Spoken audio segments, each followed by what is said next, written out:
Boa tarde, está no ar o De Cara com a Imprensa e hoje o nosso convidado é o professor Ismael Vanini, coordenador do curso de História da Unipar, a Universidade Paranaense. O professor Ismael vai nos falar sobre o lançamento do livro História, Imagens e Narrativas, esse livro de autoria do curso de História da Unipar, projeto Sudoeste em Livros, também do Jornal de Beltrão, já é o 9º volume, a 9ª obra, um livro aí que relata, que traz um retrato, um panorama aí da história do Sudoeste e também de história geral. É um suporte aí para os acadêmicos de história da Unipar. Essa entrevista, essa conversa você confere em instantes, logo após o intervalo, aqui no De Cara com a Imprensa. Fique conosco.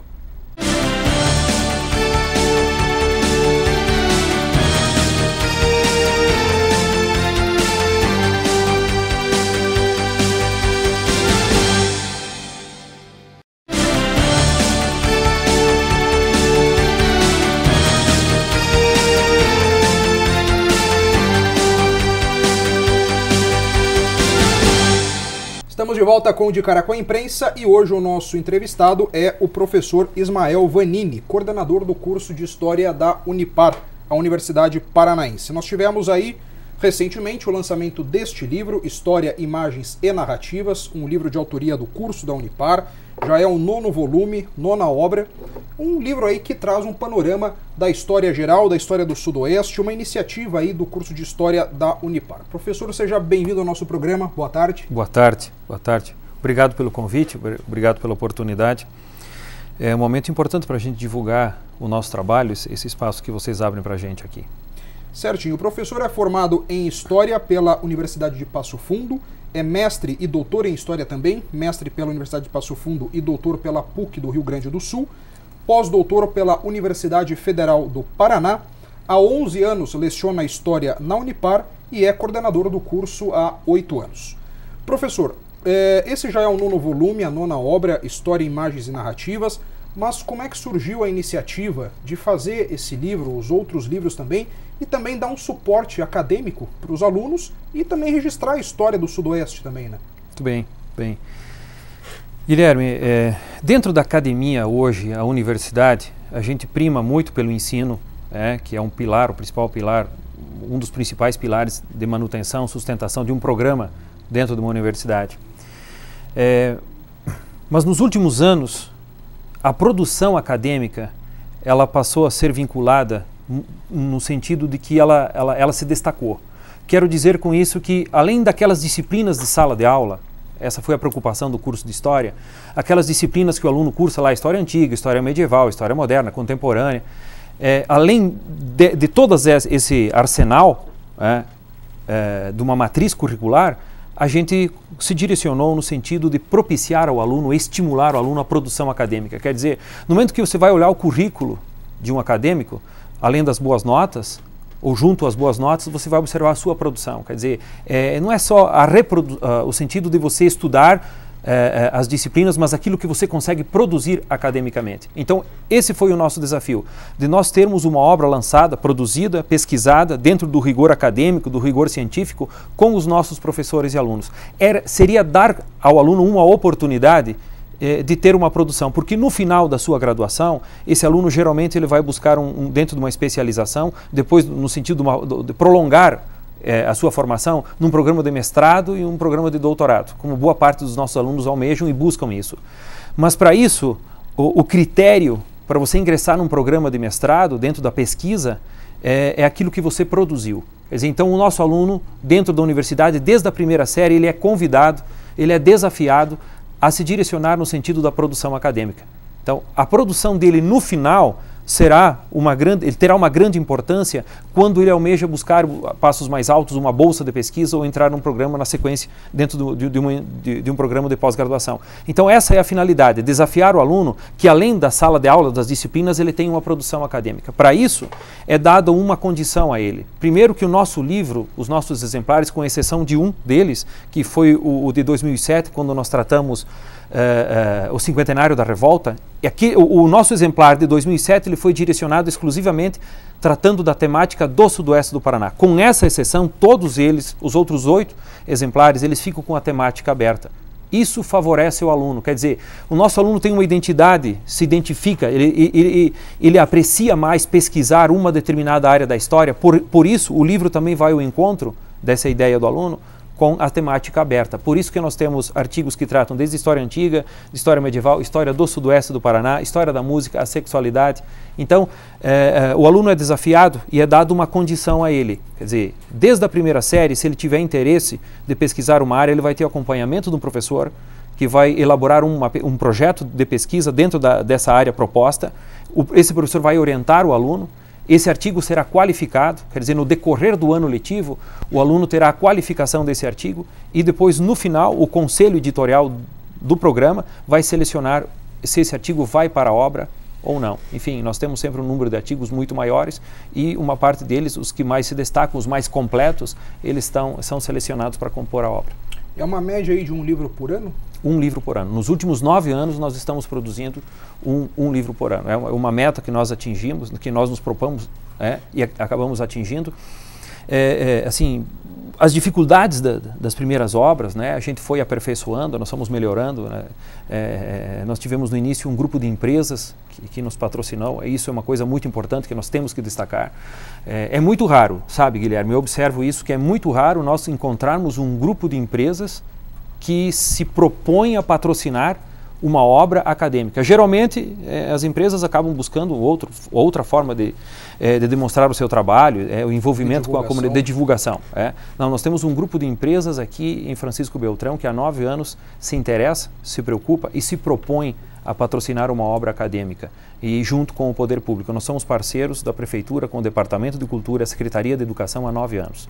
Então isso é extremamente gratificante quando você conquista. Claro, a obra acadêmica em si, a produção, os artigos, o livro, ele é extremamente importante, mas os parceiros que acreditam no trabalho também são extremamente importantes no sentido de vincular a região, de vincular a produção acadêmica com o contexto onde o curso está inserido. E os livros são distribuídos gratuitamente? Muito bem.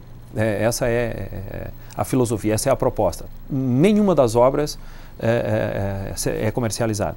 Todos os livros são distribuídos gratuitamente. Para que todos possam ter acesso a essa obra de divulgação, de perpetuação da história, né? Exato. Essa é a finalidade. Exatamente essa é a finalidade. Por quê? Nos últimos 3 anos nós conquistamos também a confiança dentro de um projeto do Jornal do Beltrão, que é chamado Sudoeste em Livros, que todos os assinantes do Jornal do Beltrão recebem uma obra, um exemplar da obra, todo ano.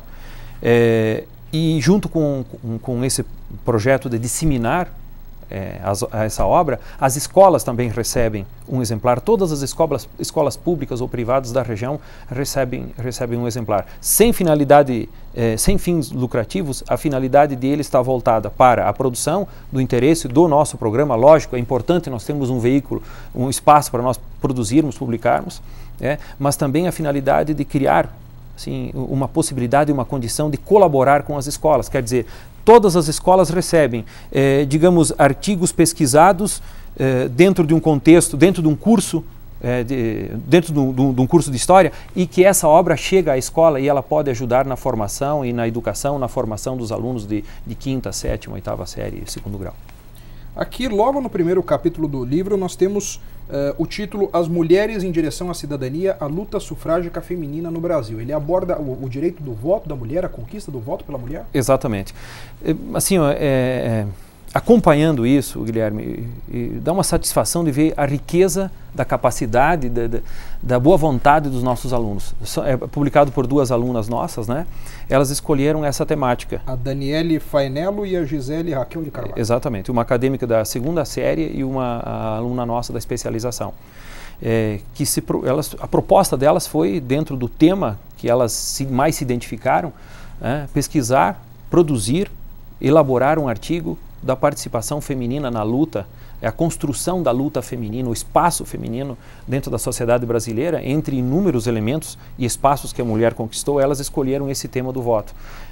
A participação no início do século XX, o direito que a mulher conquistou com o voto. Então, o resgate da história da mulher dentro de um contexto cultural, econômico, político, mostrando como que a mulher conseguiu conquistar esse espaço. Então, são temas assim que caracterizam e dão um caráter espetacular à obra, né?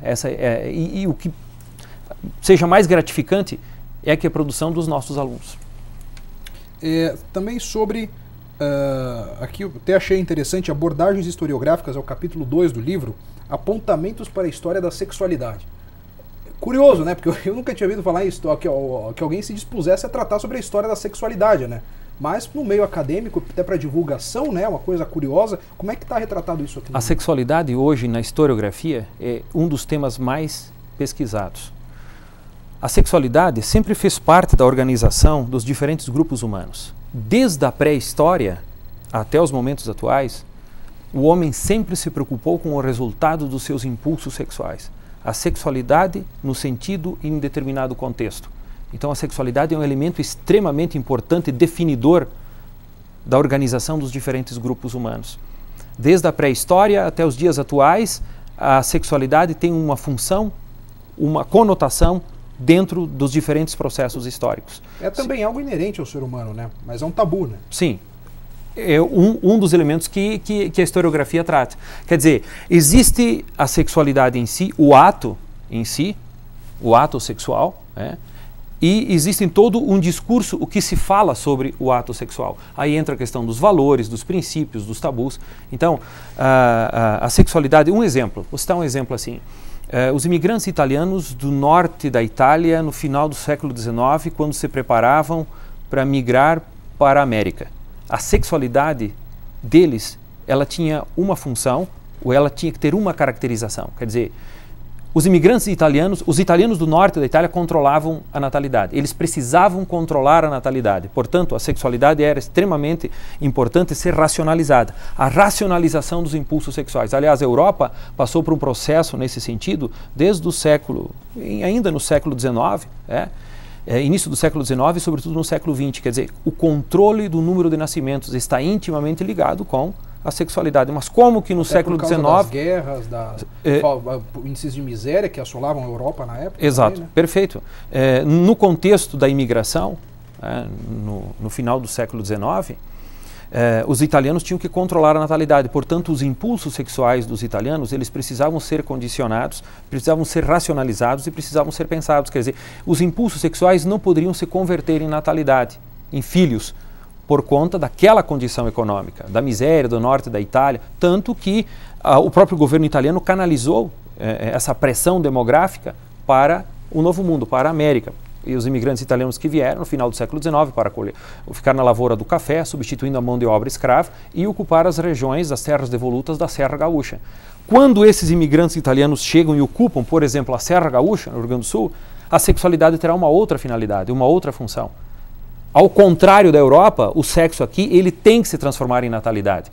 É necessário que nós temos uma política natalista, um discurso pró-natalista agora em direção, quer dizer, para o povoamento, para o povoamento. Tanto que a ocupação da Serra Gaúcha, as terras devolutas, apenas 5% esteve condicionado às massas que migraram da Europa. 5 ou 10% no máximo. A ocupação ela se deu sobretudo nas décadas seguintes por conta da alta natalidade empreendida pela comunidade ítalo-gaúcha. Pelos descendentes. Pelos descendentes. Tanto que o governo do estado do Rio Grande do Sul, na época, abonava, quer dizer, patrocinava cada filho do casal. Quer dizer, o governo, o próprio estado, tinha uma ajuda financeira pelo número de filhos. Quer dizer, um filho nascendo, havia uma bonificação do estado, com a finalidade de povoar. Então, na Europa... Era uma Bolsa Família. É uma Bolsa Família. Na Europa, os casamentos eram postergados. Quer dizer, os casamentos, se buscava contrair núpcias com uma idade mais avançada. Quer dizer, se reduzia o período fértil feminino, reduzindo-se, portanto, o período fértil feminino dentro do casamento, reduzia-se a natalidade. Com casamentos mais tardios. Se você observar nas pesquisas, os apontamentos registram que os imigrantes que vieram da Europa para o Sul, para a América, de modo geral, mas sobretudo a Serra Gaúcha, eles casavam muito tardiamente. No Rio Grande do Sul será o contrário. Os casamentos serão muito mais precoces e muito mais fecundos. Quer dizer, a sexualidade é um elemento de extrema importância para a organização dos diferentes grupos humanos. E, além disso, A sexualidade, ela vai muito além para a história, muito além do sentido do ato sexual e da procriação, no sentido da natalidade.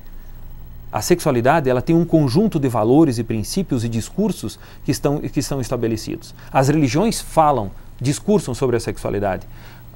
Os códigos penais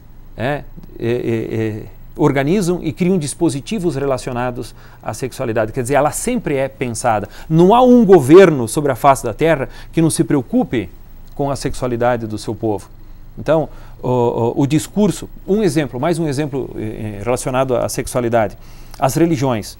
Todas as religiões começaram a estabelecer valores e princípios, um discurso em cima da sexualidade. Por exemplo, a virgindade. São discursos,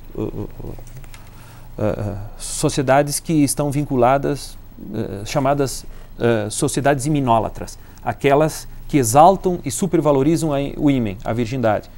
Então, a grande maioria das religiões se propõe a discursar, estabelecer dispositivos de valor religioso em cima da sexualidade. A partir da sexualidade. Então, nós temos na história um vínculo com todo o contexto e as ações humanas vinculados com o que as pessoas fazem com o seu sexo. Certinho, professor. Nós vamos agora fazer um breve intervalo. No próximo bloco, o professor Ismael Vannini, coordenador do curso de História da Unipar, continua conosco falando mais aí sobre o livro História, Imagens e Narrativas, lançado aí recentemente pelo curso de História, e também sobre o curso sobre o mercado de trabalho, sobre a atuação do historiador aqui na nossa região. Voltamos em instantes, logo após o intervalo. Não saia daí.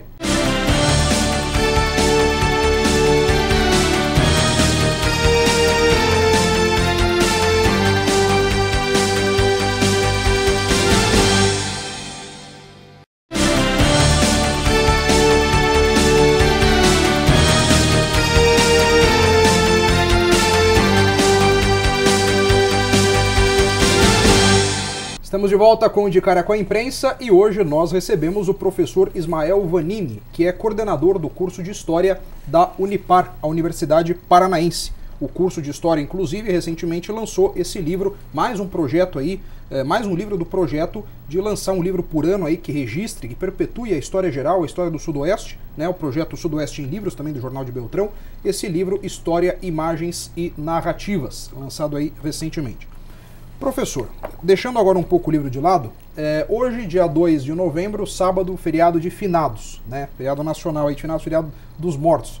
Mas a história também, ela trata com a morte, que é também a parte da memória, lida com guerras, lida com situações que levam à morte também. Como é que a história trata dessa parte da história da morte, história dos mortos? Sobretudo a partir dos anos 70, 80, nós tivemos um avanço muito grande na área da historiografia em termos de abordagens. Digamos assim que a historiografia abriu um leque nas suas diferentes formas de abordagem. A morte, ela está intrínseca ao desenvolvimento, ao contexto das relações socio-históricas. Quer dizer, mas como que a história aborda a morte? Nós temos, claro, eu falo isso como um historiador não especialista desta área, mas de modo geral, como que nós podemos caracterizar a história e a historiografia com o tema da morte? A morte no sentido da concepção e na compreensão das pessoas. Quer dizer, o que é a morte para o Ocidente cristão? O que é a morte na concepção, na interpretação do catolicismo? O que é a morte para o budismo? O que é a morte para o Islã? A compreensão do fim, da nossa extinção. Quer dizer, a história se preocupa, nesse sentido que eu queria dar um caráter assim de como a historiografia adentra nesse tema. A história se preocupa com os acontecimentos, fatos. A Primeira Guerra Mundial, a Segunda Guerra Mundial, as questões políticas, as questões econômicas, o avanço da religião, a cristianização do Ocidente, a islamização do Oriente. São fatos, acontecimentos, mas também a história se preocupa com aquilo que as pessoas pensam. A concepção de mundo, a compreensão de mundo. Quer dizer, o sujeito que age no contexto histórico, ele age segundo algo que ele acredita. Ele é fruto de uma cultura, ele tem concepção de valores, crenças, chora por alguma coisa, não chora por outra, acredita em algo, luta por uma, morre por outra. Tudo isso faz parte de uma história que você não vê que a historiografia passou a tratar, a adentrar nesse tema a partir dos anos 70, que é a chamada história das mentalidades, o imaginário. Quer dizer, tudo isso é construído, às vezes ideologicamente, com sentido, com a finalidade de poder. Fazer o outro pensar de determinada forma é um caráter e um sentido de poder. Então tudo isso está relacionado ao discurso. Tem um historiador, um teórico muito famoso, importantíssimo para as nossas discussões, que foi o Michel Foucault, que adentrou e tratou essa temática do discurso. Quer dizer, há um discurso sobre algo. As pessoas passam a conceber isso e quando passam a conceber, passam a agir também sobre isso. É um evento que passa a ter alteração sobre a estrutura da sociedade. Então, dentro dessa área do imaginário, a história criou um grande espaço de pesquisa, um grande espaço de produção. A partir dos anos 70, os anos 80, e agora isso vai se consolidando cada vez mais como temática de pesquisa. Como a gente estava discutindo sobre a sexualidade, por exemplo. Há o sexo em si, os impulsos sexuais, e há todo um discurso e de valores sobre sexo. Há uma ação do homem no meio sócio-histórico, mas também há toda uma realidade no seu imaginário. Quer dizer, ele age conforme aquilo que ele pensa, ele luta, ele se insere, ele desenvolve. Os fatores, os fenômenos históricos acontecem segundo aquilo que o homem pensa. Então a história sempre procurou se direcionar para promover essas compreensões. Como que se formam essas formas de pensamento? A sexualidade é um tabu e a morte também é um tabu. Né? A morte, uma concepção, dependendo da concepção cristã, por exemplo, no sentido escatológico cristão, na interpretação teológica cristã, o que é a morte? No sentido escatológico, no fim último para todas as coisas, o juízo final, a preparação para a morte e tal. O que é a morte para outras religiões, que não quero entrar em detalhes, assim, qual é a compreensão para a morte de outras religiões?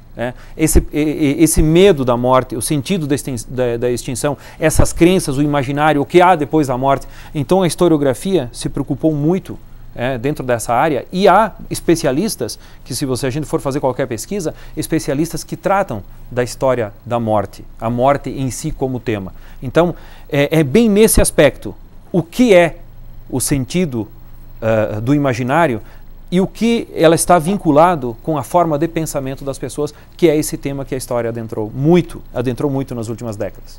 Até também a história, inclusive, busca aí fatos, busca versões, relatos aí a partir de fósseis, a partir de restos mortais, a partir de múmias, no caso da história egípcia, a partir da arqueologia. Sim. Também, né? O historiador, ele tem uma base arqueológica, né? A gente faz arqueologias dos documentos. A gente busca lá naqueles registros antigos para que a gente compreenda o passado e se possa compreender por que o presente é assim. Essa é a grande finalidade da história. Você busca no passado, acho que essa ciência, claro, eu sou suspeito a falar, mas o grande encantamento que as pessoas têm por essa ciência é justamente que você busca nessa arqueologia do passado, a própria questão dos fósseis, etc., mais no sentido arqueológico, mas estou falando da arqueologia da própria história, quando você busca esses documentos antigos, nesse resgate, para termos uma compreensão por que o mundo e as coisas, os acontecimentos estão dando esse sentido. Quer dizer, a gente compreende o presente quando nós... Por que o presente é de determinada forma? Por que as pessoas pensam assim, agem assim? Por que o mundo é dividido assim? Porque nós temos grandes potências econômicas, nós temos países em desenvolvimento, nós temos países dependentes. A história explica isso, a arqueologia histórica, os documentos nos fazem compreender esses determinados fenômenos. Agora, voltando ao livro, professor. Os alunos do curso de História da Unipar também, todos os anos, o senhor, inclusive, e a Unipar propiciam aí viagens com esse objetivo de ver ali em loco o processo histórico, registros históricos. Como é que é essa iniciativa da Unipar, aí, esse suporte para os alunos? Perfeito, isso é uma preocupação do programa, na qual os professores que compõem o programa de História junto comigo, né? A universidade, já diz o nome, universo. A gente sempre pensou no curso de História, a universidade, como um programa com grande responsabilidade do estudo, da produção, publicar, mas também um ambiente que ele precisa ser alegre. Há uns desafios que uns professores lançam, em especial o professor Odair, que é um professor de Pato Branco que trabalha conosco aqui, que ele lançou uns desafios com os nossos alunos, que ele queria ministrar a aula no espaço e no ambiente histórico. Eu lembro que ele lançou um desafio para os nossos alunos, numa 4ª série, que ele queria ministrar a aula sobre a conjuração mineira e o ciclo do ouro dentro das ruas de Ouro Preto. Quer dizer, nós assim, organizamos um projeto e ele ministrou essa aula lá, quer dizer, inúmeros desafios propostos. Quer dizer, nós vamos nos determinados locais históricos, porque lá nós temos aulas, mas é uma aula muito diferente. Você imagina você estar na sala de aula, aí da Unipar, na disciplina de História do Brasil, e o professor falando sobre a conjuração mineira e o processo, o ciclo do ouro, e você conseguir ministrar uma aula dessas nas ruas de Ouro Preto, no ambiente onde Tiradentes organizou, as lideranças organizaram em Confidência Mineira. Você conhecer esses ambientes, conhecer esse espaço. Quer dizer, é uma grande oportunidade para o nosso aluno que, se ele estivesse sozinho, ele não teria condições de desenvolver não teria condições de visitar um local histórico desse. Então, o curso de História se propõe muito isso, a dar essa condição para o aluno, que é um desafio também de romper um pouco os horizontes, né? Eu fiquei muito emocionado no ano passado, quando os nossos alunos conseguiram, dentro de um projeto com a universidade, nós fomos para Porto Seguro. Os alunos alguns alunos que não tinham às vezes nem saído do sudoeste do Paraná, não tinham saído do Paraná, ter essa oportunidade de romper. Isso tem todo um significado para o aluno, no significado do conhecimento em si, de conhecer essas regiões, mas também de romper alguns horizontes, de todo um significado de poder estar num local diferente. E eu acho que isso tudo é uma construção, Daí os nossos projetos, entre eles estão essas viagens. Agora os nossos alunos estarão embarcando. Em 50 alunos estarão indo para Buenos Aires e depois Uruguai, a colônia do Santíssimo Sacramento. Nós já estivemos em Minas, já estivemos em São Paulo, nós estivemos no Rio de Janeiro, Petrópolis, nós estivemos em Morretes, no litoral do Paraná, Ilha do Mel, as missões no Rio Grande do Sul, Gramado e Canela, região de imigração italiana no Rio Grande do Sul. Então, esse é um projeto extremamente importante que os nossos alunos valorizam muito. Eu acho que é uma grande construção para esse nosso acadêmico, tendo essa oportunidade de visitar esses diferentes locais históricos. Certinho, professor. Nós já estamos nos aproximando aí do final do nosso programa, mas eu queria que o senhor falasse também um pouco sobre, rapidamente, o capítulo 8 do livro, o Ethos Rural, a formação sócio-histórica dos espaços coloniais da região sul do Brasil, aí, a juventude no meio rural. É um trabalho que estuda o comportamento dos jovens da atualidade, no contexto do desenvolvimento dessas relações econômicas, relações sociais de modo geral, que analisa, observe como a historiografia faz um recorte e consegue analisar o comportamento desses jovens, a visão de mundo desses jovens, do contexto em si onde eles estão inseridos, no trabalho, sobretudo nas relações familiares e de trabalho, o que eles esperam desse contexto, o que eles almejam desse contexto e qual é a proposta em termos de trabalho e de futuro para esses jovens, essa visão. Então esse artigo ele tem uma profundidade no sentido de mostrar uma realidade desses jovens do contexto e as condições que se colocam a eles e quais são os desafios que eles encaram e a visão do mundo que eles têm, uma visão de mundo que eles têm. Nessa sociedade da informação, quer dizer, nós vivemos um ciberespaço, né? Toda a nossa informação é compartilhada, a velocidade da informação, quer dizer, ele vive num meio rural, mas ele tem um contato com o contexto em geral. Se ele não tem uma compreensão do todo ainda, dos elementos históricos, econômicos, políticos, mas ele vê esse mundo que circula, esses fenômenos que se processam. E como o jovem observa essa condição e o que ele almeja. É uma realidade que se propõe hoje uma discussão, inclusive o professor Rodrigo participou de um evento no Chile, um evento internacional onde ele propôs essa discussão em relação ao comportamento dos jovens. É uma discussão que não se dá apenas na historiografia brasileira, é uma discussão que se dá na historiografia mundial, na historiografia em geral. Então, esse encontro que ocorreu no Chile discutiu exatamente o comportamento da juventude e, sobretudo, o comportamento dos grupos rurais. Certinho, professor. Infelizmente o nosso tempo já se esgotou, são 12 capítulos aí do livro.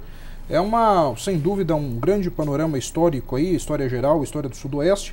E agradeço aí a sua presença, parabéns aí pela iniciativa e que venham aí muitos outros livros para registrar, perpetuar a nossa história.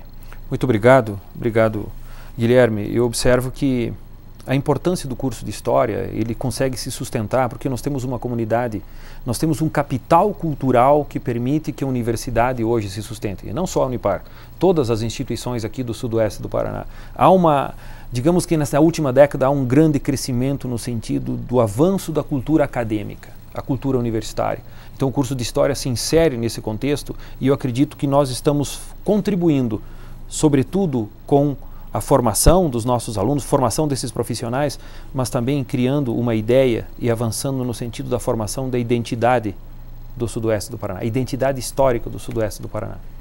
Certinho, professor. Mais uma vez, muito obrigado. Abraço e sucesso aí no seu trabalho. Grande abraço, obrigado. E assim nós encerramos o De Cara com a Imprensa. Você assiste agora ao Variedades em Foco com o Júlio César Leonardo e eu volto no próximo sábado. Bom sábado, bom domingo e até lá!